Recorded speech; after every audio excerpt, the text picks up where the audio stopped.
ऐलान हो गया है। साझा प्रेस कॉन्फ्रेंस की गई। मनोज झा समेत गठबंधन के कई नेता भी इस दौरान मौजूद रहे। बिहार में 26 सीटों पर आरजेडी चुनाव लड़ेगी।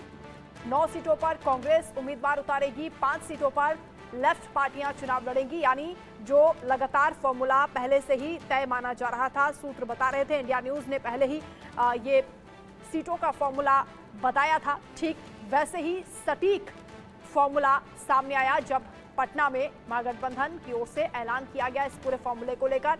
आरजेडी 26 सीटों पर प्रत्याशी उतारेगी। कांग्रेस को 9 सीटें दी गई हैं।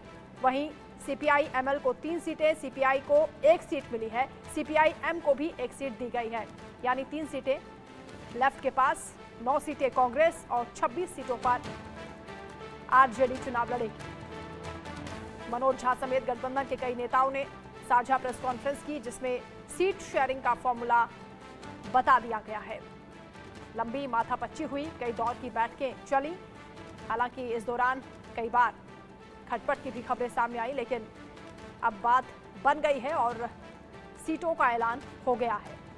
अररिया, बांका, बक्सर, गया, गोपालगंज, हाजीपुर, जहानाबाद, जमुई, ये तमाम वो सीटें जो आरजेडी के उम्मीदवार इन सीटों पर उतारे जाएंगे। झंझारपुर, मधेपुरा, महाराजगंज, नवादा, पाटलिपुत्र, सारण, पूर्णिया, शिवहर, सीतामढ़ी।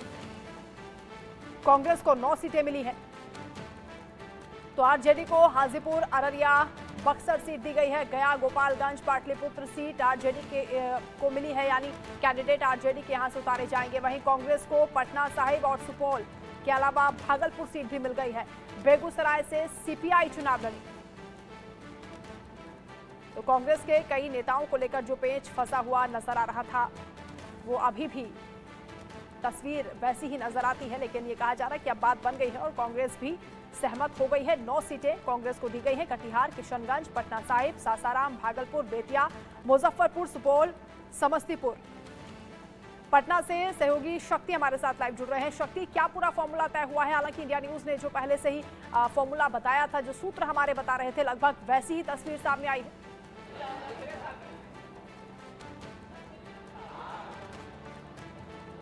शक्ति, आप सुन पा रहे हैं? शक्ति से संपर्क नहीं हो पा रहा, दोबारा संपर्क करने की कोशिश करेंगे।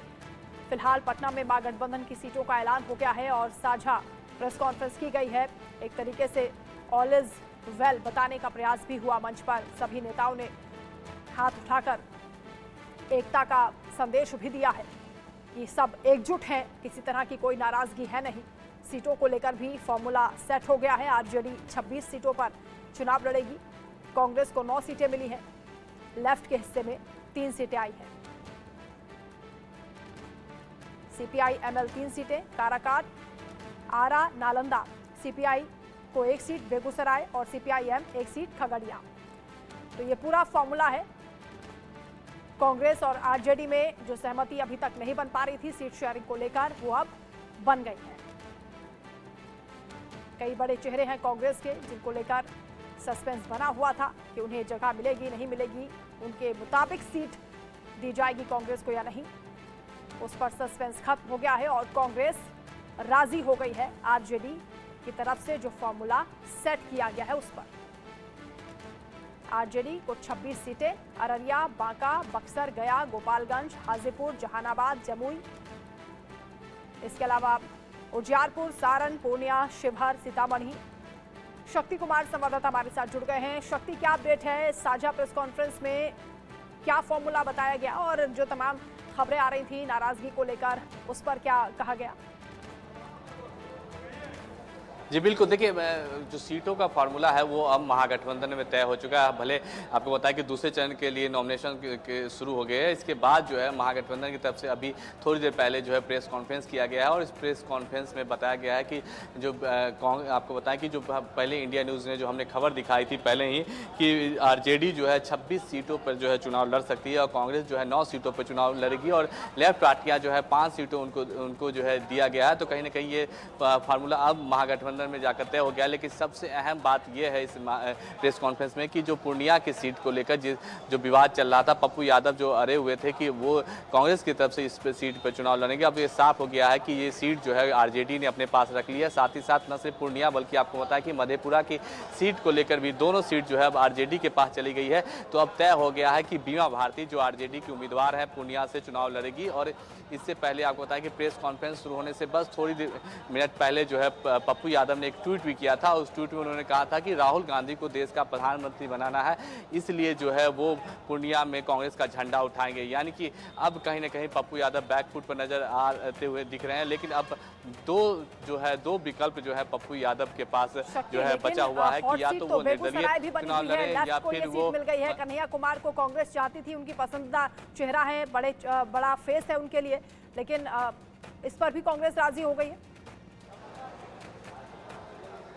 जी बिल्कुल, देखिए इस प्रेस कॉन्फ्रेंस से तय हो गया है कि कन्हैया कुमार, पप्पू यादव, पशुपति पारस और मुकेश सहनी को लेकर जो अटकलें लगाई जा रही थी कि महागठबंधन के तरफ से आप पहले हम बात कर ले कन्हैया कुमार को, तो कहा जा रहा था कि कांग्रेस को जो है बेगूसराय सीट जो है दिया जा सकता है और उससे लेकिन अब साफ हो गया कि ये सीट जो है लेफ्ट पार्टी को चली गई है। आपको बताया कि बेगूसराय जो है लेफ्ट का गढ़ रहा है और कई बार जो है यहाँ से सांसद जो है लेफ्ट पार्टियों के बनते रहे हैं। तो ऐसे में लेफ्ट पार्टी के खाते में जाने से अब कन्हैया कुमार के लिए भी साफ हो गया कि उन्हें बेगूसराय से अब कांग्रेस को ये सीट नहीं मिल रही है। तो चार जो अहम राजनीतिक बिहार में जो नेता थे उनके चेहरे पर एक तरह से कह सकते हैं कि अब उनके जो चर्चा थी उस पर विराम लग गया है। सबसे अहम पप्पू यादव, अब ये क्लियर हो गया कि पप्पू यादव पूर्णिया से कांग्रेस की सीट पर चुनाव नहीं लड़ेंगे। और दूसरा जो है कन्हैया कुमार को लेकर भी क्लियर हो गया है कि अब कांग्रेस को ये सीट नहीं गई है, तो लिहाजा जो है अब कन्हैया कुमार के लिए अलग पार्टी कमान जो है अलग सोच सकती है कि क्या उन्हें अन्य सीट से लड़ाया जाए या फिर उन्हें नहीं लड़ाया जाए, इसका फैसला कांग्रेस करेगी। और दूसरे उसके अलावा बताएं आपको कि पशुपति पारस को लेकर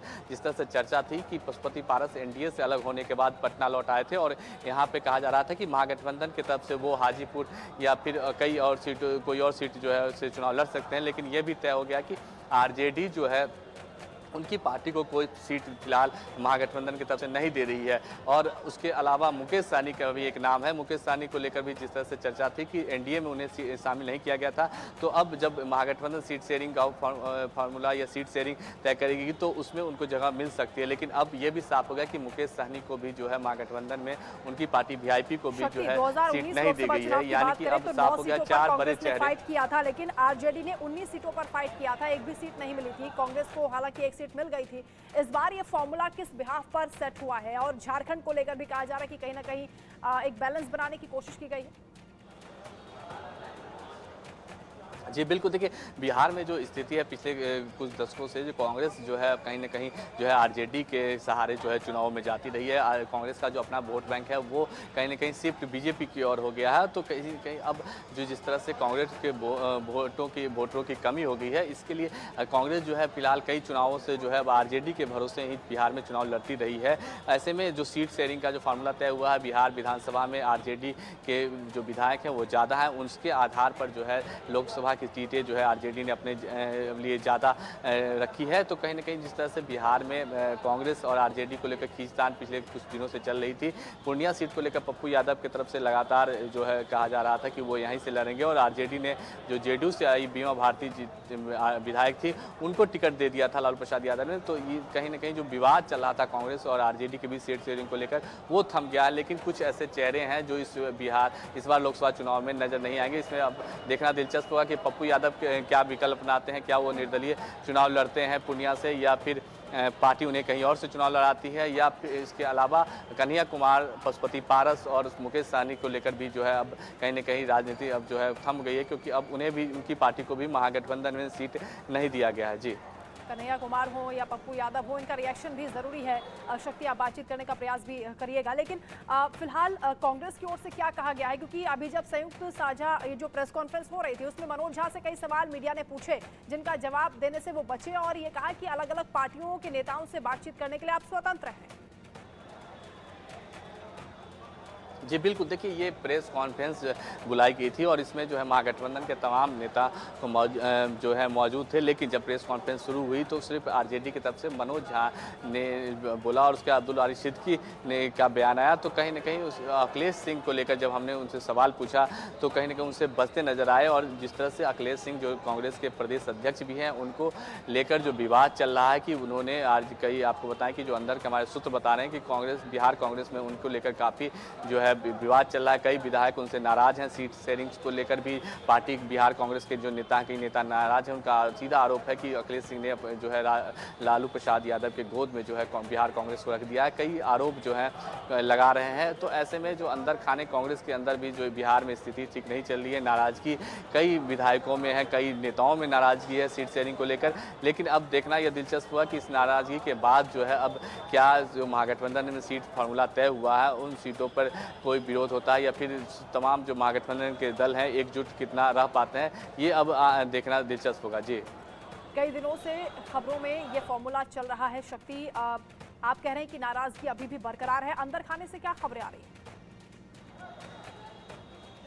देखिए कई विधायक जो है जब फ्लोर टेस्ट चल रहा था, आपको बताएं कि उस दौरान भी नाराज थे। कांग्रेस के विधायक जो है 2 विधायक टूट के जो है महागठबंधन एनडीए में शामिल हो गए थे और उन्होंने भी आरोप लगाया था कि जो प्रदेश अध्यक्ष हैं वो सीट शेयरिंग को लेकर तमाम चीज़ों को लेकर जो है उन्होंने आरोप लगाया था। और अब जब सीट शेयरिंग का फॉर्मूला तय नहीं हो पा रहा था पिछले कुछ दिनों से, तो कुछ नेता और विधायक ये आरोप लगा रहे थे कि अखिलेश सिंह जो है जो कांग्रेस के प्रदेश अध्यक्ष हैं वो जो है आरजेडी के पास जो है उन्होंने घुटने टेक दिए हैं और जितनी सीटें कांग्रेस को लड़नी चाहिए थी, जितनी सीटें कांग्रेस चाह रही थी उतनी सीटें नहीं मिलने के बावजूद भी है। और कहीं ना कहीं जिस तरह से सीट शेयरिंग को लेकर अभी भी तय नहीं हुआ था, पहले चरण का नॉमिनेशन खत्म हो गया था, दूसरे चरण का नॉमिनेशन भी कल से शुरू हो गया था। इसके बावजूद जो चर्चाएं चल रही थी, जो प्रदेश कांग्रेस में जो बिहार कांग्रेस में जो है नाराजगी साफ दिख रही थी और कहीं ना कहीं अखिलेश सिंह जिस तरह से आज उन्होंने को मीडिया का सवालों का जवाब नहीं दिया, इससे एक साफ है कि कहीं ना कहीं कांग्रेस के अंदर जो है सब चीज़ नहीं चल रहा है बिहार कांग्रेस में सीट शेयरिंग को लेकर।